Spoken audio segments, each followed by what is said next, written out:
Chief minister Shri Bhupesh Baghel ji, Shri Mohan Markam ji, Shri T.S.. Singhdeo ji,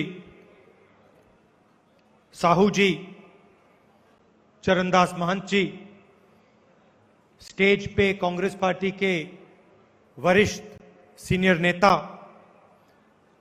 members of parliament, MLAs,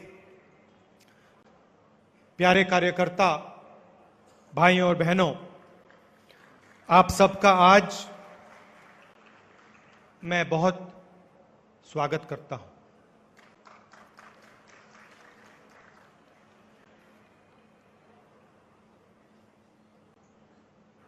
कल मैंने लोकसभा में एक भाषण किया और उसमें कहा कि हिंदुस्तान के सामने दो तीन बहुत बड़ी चुनौतियां हैं। बीजेपी और उनकी विचारधारा हमारे प्यारे देश को खतरे की ओर ले जा रही है और मैंने कल पार्लियामेंट में यह समझाया और आज भी मैं आपको थोड़ा सा बताना चाहता हूं। खतरा किस बात का है?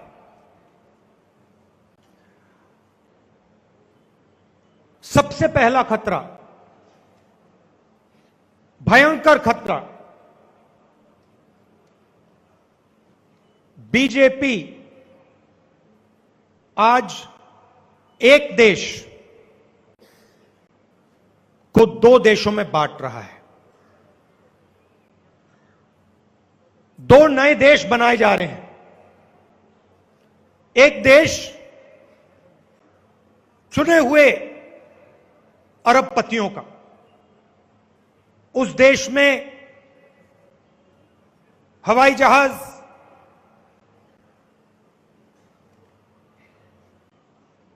हाई टेक्नोलॉजी, धन, स्टॉक मार्केट का पैसा, उस देश में जो भी आप चाहते हैं, जितना भी देश का धन आप चाहते हो, आप ले सकते हो। और दूसरा देश हमारे प्यारे देशवासियों का, करोड़ों लोगों का देश, एक अमीर देश, 100, 200, 500 लोगों का, और एक गरीब देश, हिंदुस्तान के करोड़ों लोगों का। ये सोचते हैं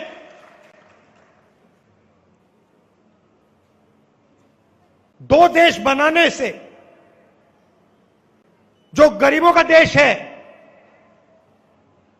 वो शांत बैठा रहेगा। वो सोचते हैं कि गरीबों में शक्ति नहीं है, सोचते हैं कि हिंदुस्तान का गरीब डरता है, मगर हिंदुस्तान का गरीब किसी से नहीं डरता है। और अगर इस हिंदुस्तान को किसी ने यहां तक पहुंचाया है, जो ये बात करते रहते हैं 70 साल में क्या हुआ,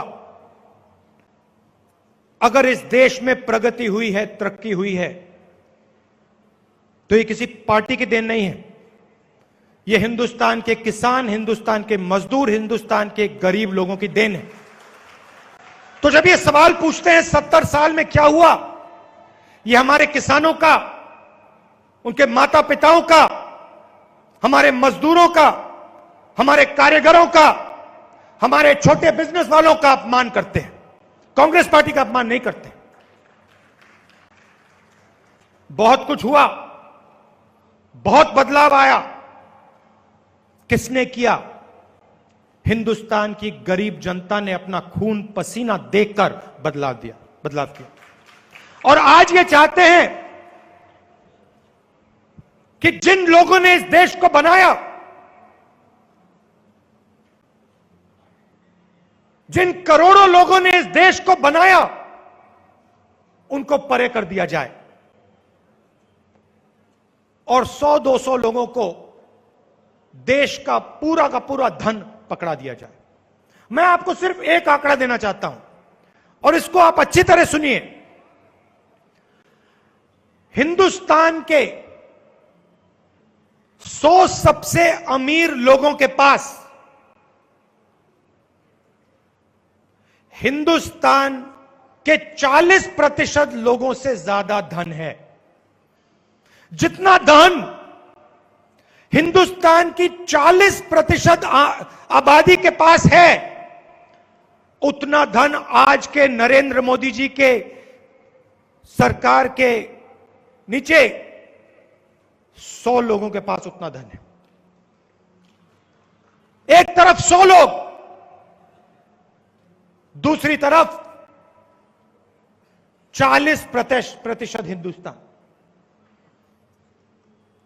40% लोग भूखे मरें, रोजगार ढूंढते भटकते जाएं और नरेंद्र मोदी जी के 5-10 उद्योगपति मित्र देश का पूरा धन अपनी जेब में डालें। ऐसा हिंदुस्तान हमें नहीं चाहिए और ऐसा हिंदुस्तान हम होने ही नहीं देंगे। अगर इस देश में प्रगति होगी तो सबकी प्रगति होगी, 2, 3, 4, 5 उद्योगपतियों की नहीं, सबकी होगी। यह हम में और उनमें फर्क है। और आज छत्तीसगढ़ में हम बहुत बड़ा कदम उठाने जा रहे हैं। हमने आपसे पहले वायदा किया था 2,500 रुपए, चाहे कुछ भी हो जाए, छत्तीसगढ़ के किसान को मिलेगा और हमने करके दिखाया है। और चुनाव के समय हमने नेताओं से बात की थी और उस समय हमने कहा था कि किसान के साथ हमारे प्यारे मजदूर भी काम करते हैं और अगर हम किसानों की मदद करते हैं तो फिर हमें छत्तीसगढ़ के गरीब मजदूरों की भी मदद करनी पड़ेगी। और यह पहला कदम है। यह मत सोचिए, छत्तीसगढ़ के गरीब लोगों को यह नहीं सोचना चाहिए कि बात यहीं अटक जाएगी। बात यहां नहीं अटकेगी। यह पहला कदम है। आपका धन है, यह धन हम आपको वापस दे रहे हैं। चीफ मिनिस्टर ने कहा 6,000 रुपए साल के 3 किश्तों में। बघेल जी थोड़ा बढ़ा दीजिए, थोड़ा सा बढ़ा दीजिए। हां, मतलब मेरा काम बात को थोड़ा और आगे बढ़ाने का है। देखिए, अच्छा लगता है जब किसान, जब सुनने को मिलता है कि छत्तीसगढ़ में हमने किसान की मदद की और एकदम पूरे प्रदेश को फायदा हुआ। वो पैसा जो 2,500 रुपए, वो जाया नहीं हुआ, वो हमने किसान को दिया और किसान ने, जो रोज किसान जादू करता है अपने खून पसीने के साथ, किसान ने जादू किया और छत्तीसगढ़ का जो धान का प्रोडक्शन था एकदम से बढ़ गया। पूरे प्रदेश को फायदा हुआ। हमने 2-3 लोगों को नहीं दिया, हमने 2-3 उद्योगपतियों को लाखों करोड़ रुपए नहीं दिया, हमने छत्तीसगढ़ के हर किसान को उसकी मेहनत का सही दाम दिया। और वही काम हम आज छत्तीसगढ़ के मजदूरों के लिए कर रहे हैं। इस प्रोग्राम से 3,55,000 हमारे मजदूर भाइयों बहनों को सीधा फायदा मिलेगा। उनकी जिंदगी, मैं ये नहीं कह रहा हूं कि बिल्कुल आसान हो जाएगी, मगर जो उनके कंधे पर बोझ है वो थोड़ा सा कम हो जाएगा। मैंने अपने भाषण में दूसरी बात भी कही। पहली बात मैंने कही थी कि देखिए आप 2 हिंदुस्तान बना रहे हैं, एक 4-5 उद्योगपतियों का और दूसरा करोड़ों हिंदुस्तान का। हम ये नहीं होने देंगे। और मैंने दूसरी बात कही कि ये देश एक गुलदस्ता जैसा है, इसमें अलग अलग विचारधाराएं हैं। छत्तीसगढ़ में आपकी अलग सोच है, भाषाएं हैं, इतिहास है, कल्चर है, हिस्ट्री है। तमिलनाडु में अलग है, उत्तर प्रदेश में अलग है, नागालैंड, मिजोरम, मणिपुर में अलग है। मगर हिंदुस्तान किसी एक सोच का नहीं है। अगर हम ये कहें कि हिंदुस्तान में सिर्फ छत्तीसगढ़ की सोच रहनी चाहिए तो यह गलत होगा। अगर हम ये कहें कि भाई हिंदुस्तान में सिर्फ एक प्रदेश की या एक विचारधारा की सोच होगी तो यह गलत है और इससे देश का नुकसान होता है। बीजेपी चाहती है, आरएसएस चाहती है कि उनकी विचारधारा जो हिंदुस्तान में एक विचारधारा है, हजारों और विचारधाराएं हैं, उनकी एक विचारधारा है। वो चाहते हैं कि एक विचारधारा इस देश के सब प्रदेशों पर, सब भाषाओं पर, सब इतिहास पर, सब हिस्ट्री पे एक विचारधारा का राज हो। और मैंने कल पार्लियामेंट में कहा यह कभी नहीं हो सकता है। छत्तीसगढ़ को, छत्तीसगढ़ के लोगों को कैसे जीना चाहिए, छत्तीसगढ़ के आदिवासियों का जंगल के साथ क्या रिश्ता होना चाहिए, छत्तीसगढ़ के किसानों का अपने खेत से क्या रिश्ता होना चाहिए, वो महाराष्ट्र के लोग, उत्तर प्रदेश के लोग नहीं बता सकते, उनको मालूम ही नहीं। और जैसे महाराष्ट्र के लोग आपको नहीं बता सकते, वैसे ही आप विदर्भ में जाके महाराष्ट्र के किसान को नहीं बता सकते कि भैया आपको इस प्रकार से जीना चाहिए। वो उसका हक है, ये आपका हक है। और ये जो गुलदस्ता है, यही हमारा देश है। ये जो अलग अलग सोच है, अलग अलग विचारधाराएं हैं, प्यार की, भाईचारे की जो भावना है, इसी को हम हिंदुस्तान कहते हैं।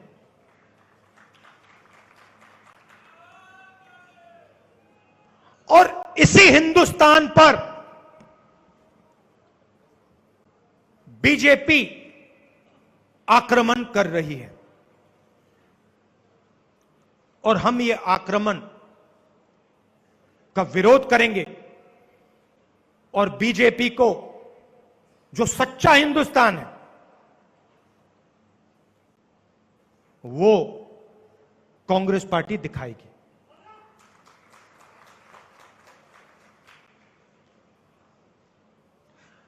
हिंदुस्तान के अंदर इन्होंने नफरत फैला दी है। एक प्रदेश को दूसरे प्रदेश से लड़ाते हैं,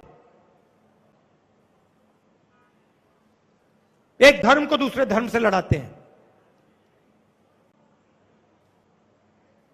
और बाहर, हिंदुस्तान के बाहर जो शक्तियां हैं वो हमारी ओर देखती हैं और कहती हैं कि हिंदुस्तान कमजोर हो रहा है।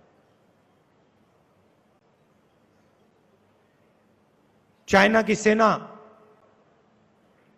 लद्दाख में इसीलिए घुस पाई कि बीजेपी ने, हमारे प्रधानमंत्री ने उनके घुसने के बाद देश को कहा कि कोई अंदर नहीं आया। मेरा कहना है, हमारा काम, देशभक्ति का काम, देश को मजबूत करने का होता है, देश के गरीब लोगों की मदद करने का होता है, देश को एक साथ जोड़ने का होता है, नफरत फैलाने का नहीं, देश को कमजोर करने का नहीं। और इसीलिए यह विचारधारा की लड़ाई है। यह एक पार्टी और दूसरी पार्टी के बीच में लड़ाई नहीं है, यह विचारधारा की लड़ाई है। छत्तीसगढ़ में